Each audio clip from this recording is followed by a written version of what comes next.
बच्चों, welcome to my virtual class. देखिए, कल तक हम आपको फंक्शन चैप्टर के बारे में बता रहे थे और उसी की श्रृंखला में आपको मैंने ये बताया था कि कोई भी फंक्शन जो है 1 1 ऑन टू कैसे होता है। 1 1 इसमें पहले बताया था आपको और उसमें एक एग्जाम्पल भी लिया था कि f x equal to x Q द्वारा प्रदत्त फलन f from R to R एक कई के कैसे है, अर्थात 1 1 कैसे है।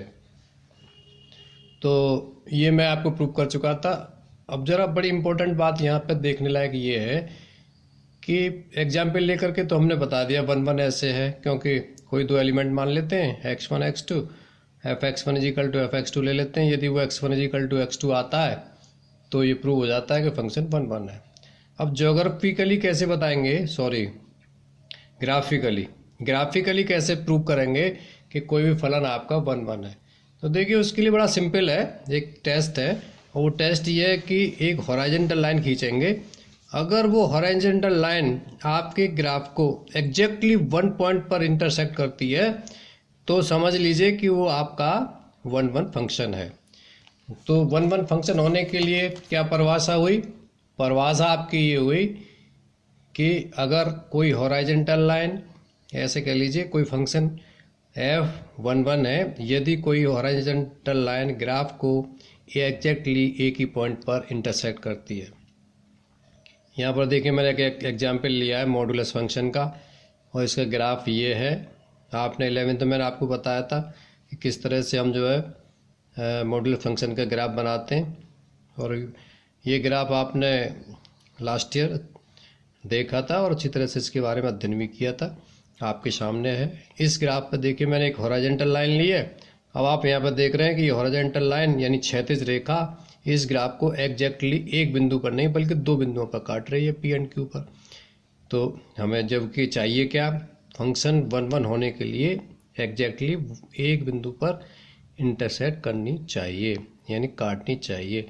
यहाँ पर दो बिंदुओं पर काट रही है, इसलिए जो फंक्शन है आपका मॉडुलस फंक्शन है आपका 1 1 नहीं है।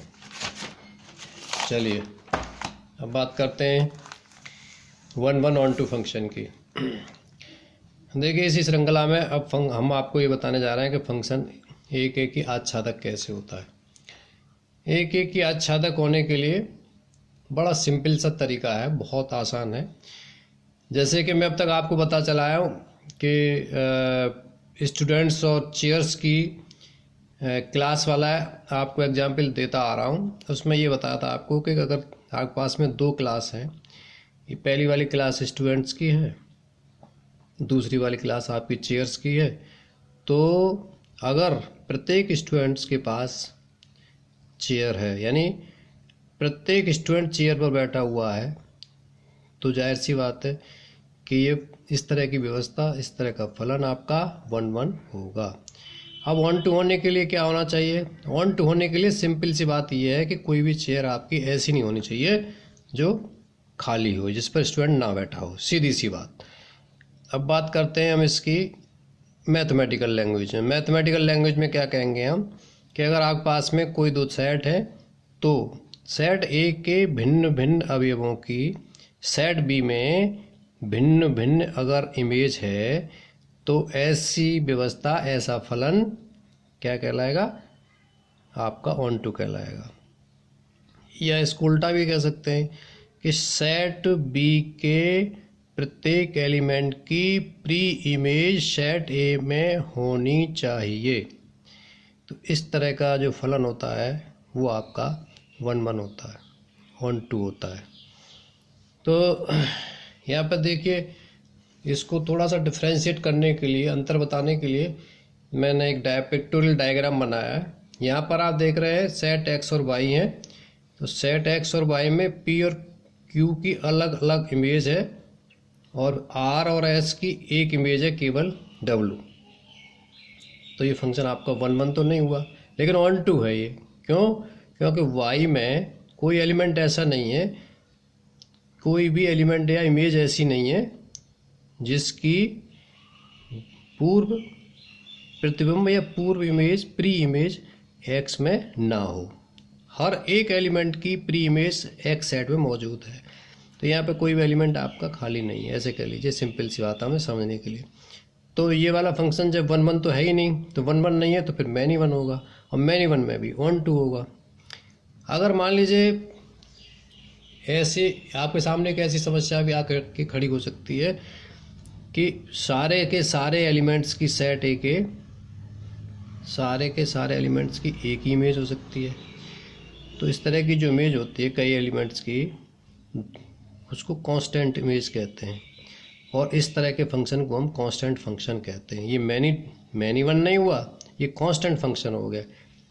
मैनी 1 तो वो होता है जो 1 1 नहीं होता है, इसके साथ साथ कुछ एलिमेंट्स की अपनी अलग अलग इमेज भी होती हैं, लेकिन इसमें और इसमें दोनों में अंतर आपको समझ में आ गया होगा। कांस्टेंट इमेज, कांस्टेंट फंक्शन और मैनी 1 ऑन टू फंक्शन में क्या डिफरेंस है।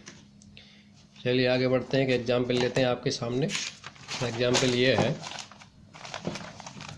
ये क्वेश्चन है आपका, मैंने एनसीईआरटी से उठाया है और एक्सरसाइज 1.2 का क्वेश्चन है ये। इसमें ये कह रहे हैं, पहले क्वेश्चन समझ लीजिए कि f(x) = 1/x कोई फलन है, और कह रहे हैं कि इसके द्वारा प्रदत्त फलन f from r star to r star है। r स्टार क्या है? सभी ऋणोत्तर वास्तविक संख्याओं का समुच्चय है। ऋणोत्तर, ऋण से इतर, तो r स्टार ये आपका यानी डोमेन आपका ऋणोत्तर सभी वास्तविक संख्याओं का समुच्चय है, और इधर आपका कोडोमेन भी ऋणोत्तर r संख्याओं का समुच्चय है। तो पूछ रहे हैं कि क्या ये 1 1 ऑन टू है। आइए देखते हैं। देखिए जैसे कि मैंने आपको बताया कि दो एलिमेंट लेते हैं 1 1 प्रूव करने के लिए, और किसके लेते हैं? डोमेन के, प्रांत के।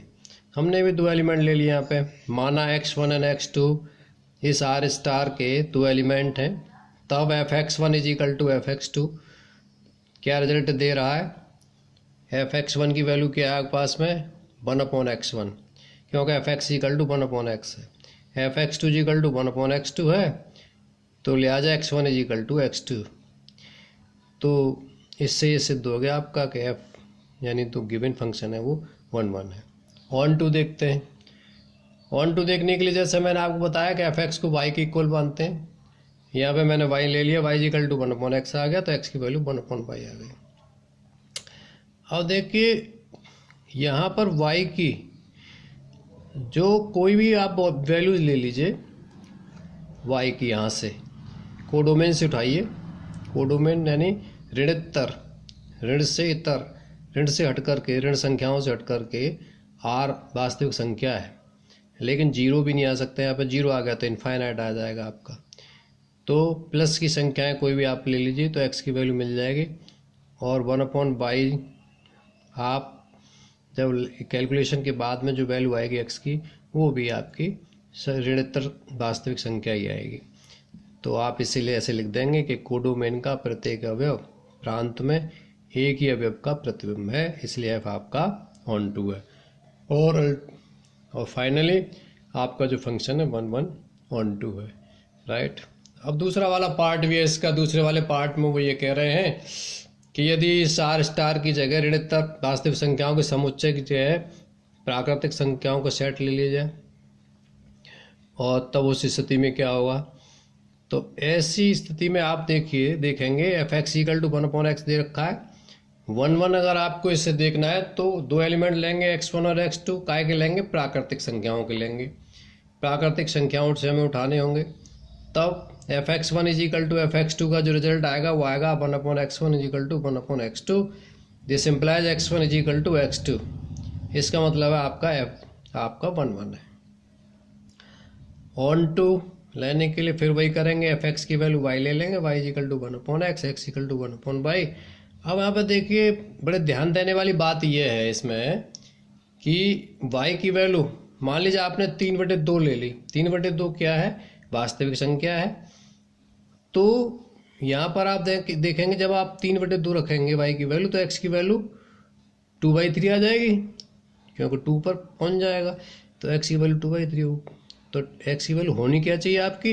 वास्तविक संख्या होनी, ये प्राकृतिक संख्या होनी चाहिए। तो प्राकृतिक संख्या तो है नहीं 2/3, इसलिए फलन आपका ऑन टू नहीं हुआ। तो ये फलन आपका 1 1 तो है, लेकिन ऑन टू नहीं है, वो मैंने आपको यहाँ लिख दिया है। तो आज इतना ही, और इसको ज़रा देख लीजिए, पढ़ लीजिएगा। तब तक के लिए धन्यवाद।